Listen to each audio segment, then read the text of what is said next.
right, so we're diving into some pretty intense territory today. You know, the red pill stuff. It's a deep dive we're doing, and if you're here, I'm guessing you already have some idea of what that is. Sure, for sure. We're going to be cracking open a book today by Conrad Riker, and let me tell you, this guy, he does not hold back. No, he does not. It's called A Survival Guide, and he really means it. It's about how men can thrive, you know, in the face of all these crazy changes happening in relationships and society and all that. So yeah, buckle up for some bold statements and some, you know, pretty strong opinions. Yeah, it's definitely a book that makes you think. Oh yeah, for sure. Right. And just to be clear right off the bat, we're not here to tell you what to believe. We're just presenting the information, exploring these ideas. Yeah. You decide what resonates with you. Absolutely. It's about giving you the tools to understand the dynamics at play, and then, you know, you can make your own informed choices. Exactly.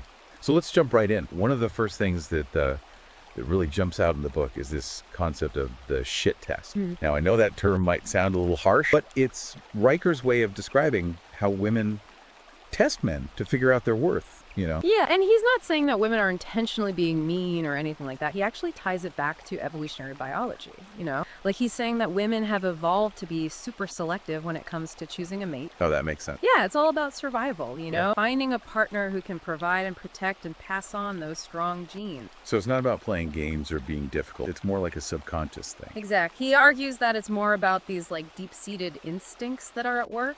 And he breaks these tests down into categories, you know, logical, emotional, and social. Oh, yeah. Like that example in the book where the woman shows up late on purpose for the date just to see how the guy reacts. Oh, yeah, that's a classic one. In that scenario, she's not actually trying to pick a fight. She's observing, you know, how does he handle a frustrating situation? Does he get all bent out of shape or does he keep his cool? Exactly. And his reaction gives her clues about his character, you know? And in that case, the guy kind of turned it into a running joke. So he passed the test by showing he doesn't get rattled easily. Yeah, that's a great example of how understanding the dynamics can be more useful than, you know, getting caught up in the surface level conflict. So being able to recognize these tests for what they are is key. It's not about winning or losing. It's about getting a deeper understanding of what's really going on. Absolutely. And I think that leads us to the next section where Riker really digs into female communication patterns. You know, he identifies these 3 tactics: double binds, word salad, and dredging, which he argues can cause a lot of tension in relationships. Yeah, these are the ones that leave guys scratching their heads, right? Oh, yeah, for sure. Yeah. So let's start with double bind. Yeah. It's basically when a man is put in a situation where no matter what he does, he's wrong. Oh, yeah, like that classic example he gives. Be more romantic, but don't be cheesy. Exactly. Yeah. It's like a no-win situation. Totally. And then there's word salad, which is pretty self-explanatory. It's that, like,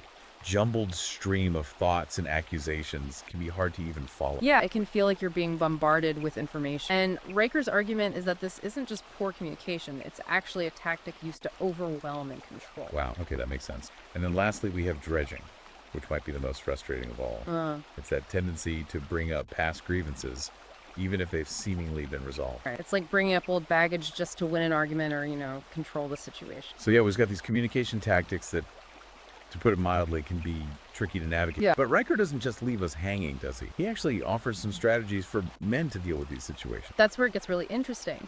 He emphasizes developing stoicism, setting firm boundaries, and learning to communicate more clearly and directly. It's like learning a new language. You have to decode the subtext and respond in a way that keeps you sane and strengthens the relationship. That's a great analogy. It's all about emotional intelligence and understanding those subtle power dynamics. Now, Riker takes things a step further by arguing that Western society has actually shifted from a patriarchy to a gynocracy, a system that actually favors women.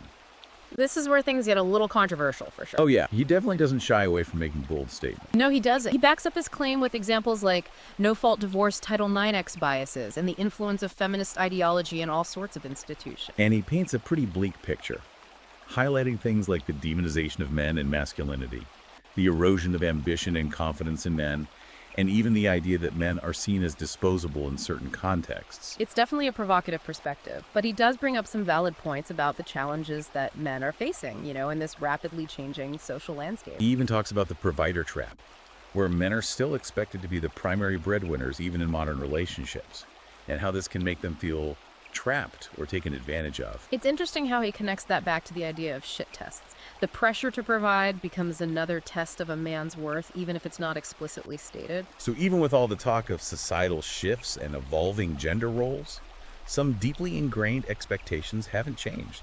That seems to be a recurring theme in his analysis. He's not pointing fingers at men or women. He's trying to shed light on those unspoken dynamics and how they impact our relationship. And that leads us to another area where Riker argues men are often put to the test, what he calls the emotional roller coaster.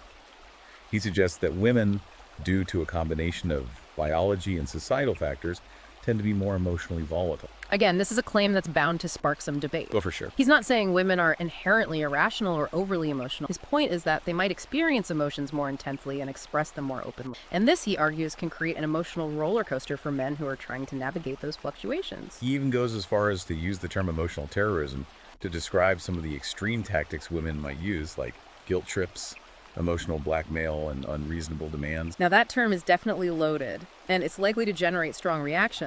But it's important to understand what he's getting at. He's not condoning violence or abuse of any kind. He's trying to highlight the ways in which emotional manipulation can be used as a form of control. And he also talks about how men can develop learned helplessness when they're constantly dealing with this emotional turmoil. It's like they feel like they can't do anything right, and they eventually just give up trying. It's not a pretty picture, that's for sure. But Riker emphasizes that there are ways for men to navigate these challenges. He focuses on the importance of developing stoicism, setting clear boundaries, and learning to communicate effectively. He sees these as tools for reclaiming your power and building healthier, more balanced relationships. So it's not about shutting down your emotions or trying to control your partner. It's about building your own emotional intelligence and setting healthy limits. That's a great way to put it. So we're talking about finding that balance, right, between being strong, but also being vulnerable, taking the lead, but also being a good listener. Yeah, it's a tough one.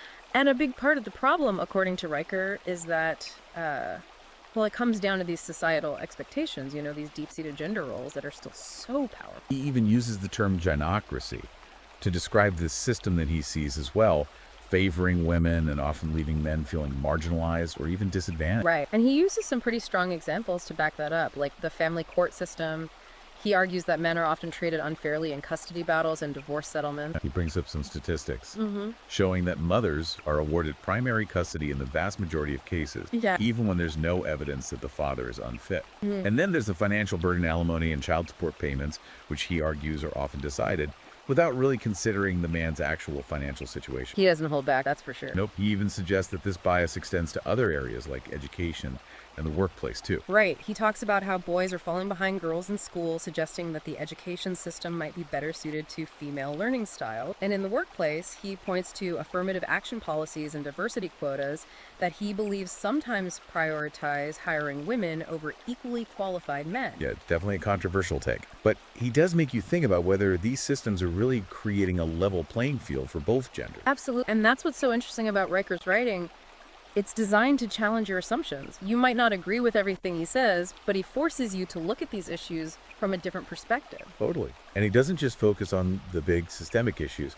He also gets into the personal struggles that men face. The pressure to be the provider, the protector, the emotional rock, all while navigating a world that often seems to devalue traditional masculinity. Yeah, and that brings us back to that concept of the emotional roller coaster. He argues that men are often caught in this impossible bind. They're expected to be strong and stoic, but also emotionally available and supportive. It's like a no-win situation. Exactly. And when they fail to meet these conflicting expectations, they're often labeled as insensitive, emotionally unavailable, or even toxic. Right. It's like they're damned if they do and damned if they don't. And Riker argues that this is leading to a real crisis of masculinity where men are feeling lost, confused, and unsure of their place in the world. He even suggests that the expectation of men as protectors can be kind of paradoxical. Women want a man who can protect them physically, but they often push back against any attempts to control or restrict their freedom. So it's like they want the security of a strong man, but without giving up their own autonomy. Yeah. And that creates a lot of tension and conflict in relationships. Absolutely. And this is where Riker introduces a key idea, understanding the game. The game? Yeah, the game of relationships, the game of power dynamics, the game of societal expectations. He believes that once you understand the rules of the game, you can start playing to win. But doesn't that sound a bit manipulative? Not necessarily. It's more about being aware of the subtle forces at play. He wants men to make conscious choices instead of just reacting emotionally or blindly following societal scripts. So it's about taking control of your own life and relationships, not about trying to control other people. Exactly. He emphasizes things like developing stoicism, setting clear boundaries, and communicating openly and honestly.